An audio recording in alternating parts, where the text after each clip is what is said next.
Hey guys, it's Tess. Welcome to Facebook Live. I hope you're having a great day. Today is Tuesday, and I'm in Danville today, going to a couple of meetings, and I'm going to jump on here to actually give you 3 tips if you're a beginner for social media, just to help you think of content and to kind of get your head wrapped more around how social media can benefit you, especially if you're a business owner.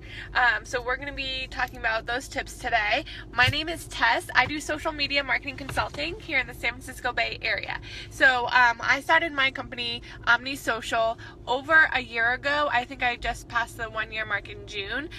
So that's really been exciting. And I've helped hundreds of business owners here in the Bay Area and across the country. Some of my clients aren't even local. I work with a couple clients in Florida. I've worked with a client in Hawaii even. So I can work with small business owners across the country, and I help them with their social media strategy. So we strategize what the target demographic is, what the objective is, how are we going to target those, and how we're going to build the Facebook business pages to be awesome representations of what their company's products and services are, or who they are, or what they have. So all of that can be a little overwhelming, especially if you're not really sure where to start. So that is what I do. That's my job, and I love it. I personally think I have the best job in the world.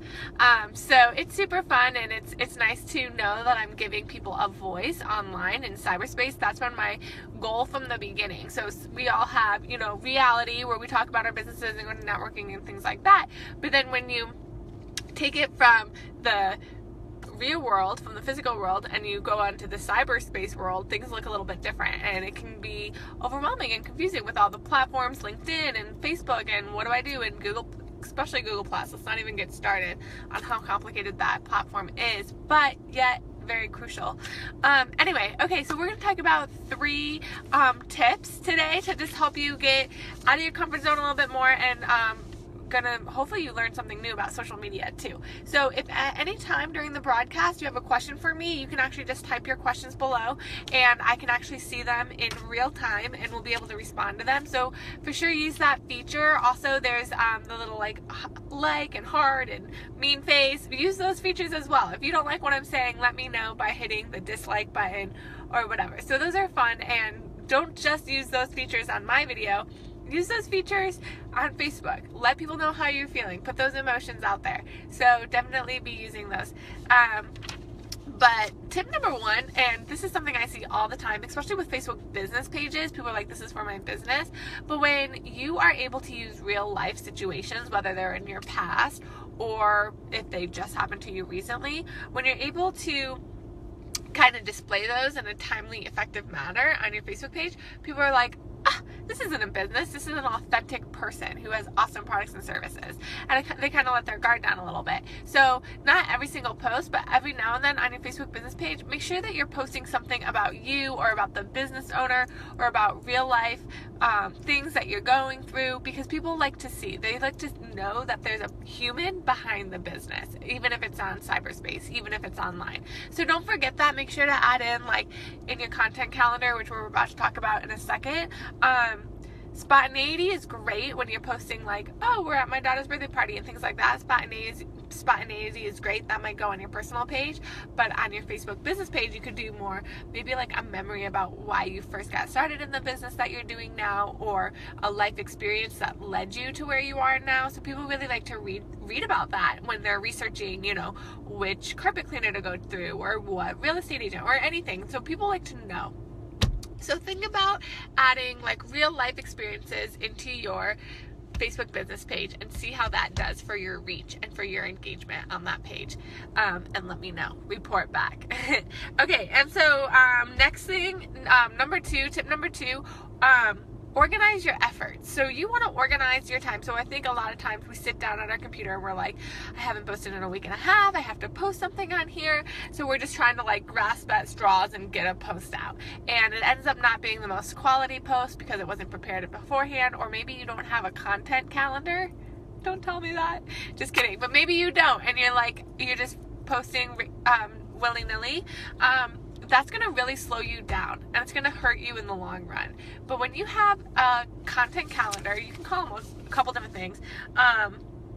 content calendar, I call it like my schedule, my social media schedule. When you have that in place, you're going to save so much time and so much brain power. Let me tell you, it's going to be so easy. You're going to be whipping out those posts. They're going to be quality posts with content, a picture, hashtags. You're going to know exactly where to pull that from and what to do.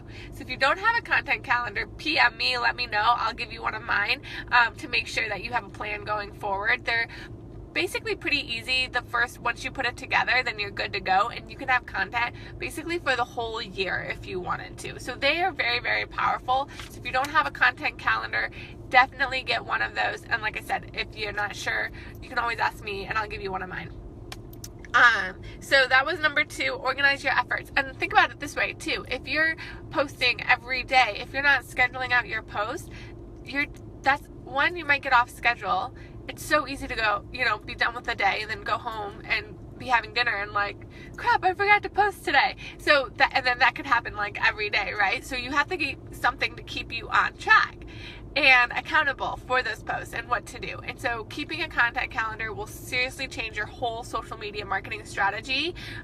It definitely turns it around 180. So that might be the missing link if you're wondering, why am I not getting engagement, or why am I not getting a reach or anything like that? It might be because your content calendar just needs to be made, 1, because you need one, or 2, just because you need a refresh, or we can talk about the topics that you have on there. And then tip number 3, a lot of people have had really great blog posts that they've written in the past that they haven't, no one's read them in 5 years or 2 years, or, maybe it was something from the past that you did. But that content is still great. That's great content and creative content for your business. So I would pull those out of the dust and, refresh them if they need refreshing, but a lot of them are probably good to go depending on what the topics are, and let people know that, hey, I wrote this.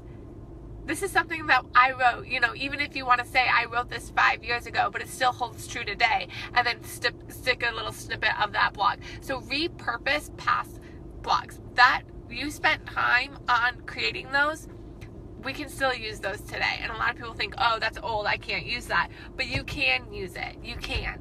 And it's a lot of times really effective because it brings out old things. Oh, I remember when you did that, or I remember, you'll be interested to see the reconnection that it brings.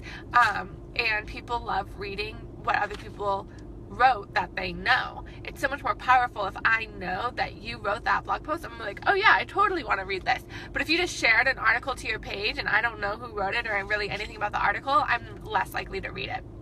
But if you're like, I wrote this, and I'm like, oh my gosh, favorite, I'm totally going to read that either now or go back tonight and read what she said. So anyway, just a little food for thought. I hope you are having a great day. I'm about to go into Bridges, one of my favorite restaurants, for a meeting. So I'm very excited about that. But I wanted to jump on here and just encourage you, keep doing the social media marketing. It's interesting because a lot of people ask me like about ROI and stuff. So this is actually a bonus little segment that I do have a couple extra minutes. So I'll go into this. So people are like, wondering about the ROI with social media and how that works in. And it's interesting because you can track your ROI, but you have to know your numbers prior to social media marketing, but I'm not going to go into that. But what I'm going to go into is this thought. So you start a business and you're networking for your business and you buy a shirt from Nordstrom's, and it's like a white collared shirt. It's a really nice shirt because you want to look presentable and you want to look approachable and you want to look like a nice friendly guy or girl. So you're wearing these nice shirts from Nordstrom or wherever, Macy's or whatever. So you kind of step up your game a little bit. What's the ROI on those shirts? Do you track that? Do you ever think about what's the ROI am I getting from wearing this shirt? No, we never, ever, ever, ever, ever consider that. But it's interesting because once you make it, or like your business is doing well, do you stop wearing those shirts? No, you're going to keep wearing those shirts. It's the presentation. It's the representation of your company. And social media is very similar as those great, nice shirts that you buy from Nordstrom. Are you buying, well, this shirt is a nice shirt. You can't see, but it does have detail down below, but you can't see it in this video. So it looks like I'm just wearing a great shirt. Bad day to wear this shirt, but it is a nice shirt that I have on. But so your presentation, your social media is your cyberspace presentation online. So what's the cost of that? What's the value of that to you or to your business? What's the value of that shirt? It's very valuable. You want to show people that you are organized, that you are sophisticated, that you are presentable, and you can do so by wearing that shirt, those nicer shirts. And the same with your social media. If people look you up, just like at a networking event, they're gonna go, wow, this business page is updated every 3 days with new posts. This company is organized. They have their schedule. You know, they're probably not reading into it that much, just like our shirts. They're probably not reading into it that much, but it does subconsciously work on people. So people buy from people they know, like, and trust. And if you feel like you have an awesome product and service, you definitely want that representation on your social media sites all across the board. I know I talk about Facebook a lot, but all across. So Twitter, Facebook, Instagram, LinkedIn, Google+. I know this sounds like a full-time job, but that's why I'm here to help simplify it. You can do it as long as you have a plan in place to do it, and you can have an awesome reputation for your company just by investing a little bit in social media, just like you do your nice clothes that you wear. So anyway, food for thought, something I've kind of been thinking about lately. I'm like, that kind of is a good connection, I think, or a good way to look at it. So hope you enjoyed that little bonus tip about the ROI on social media.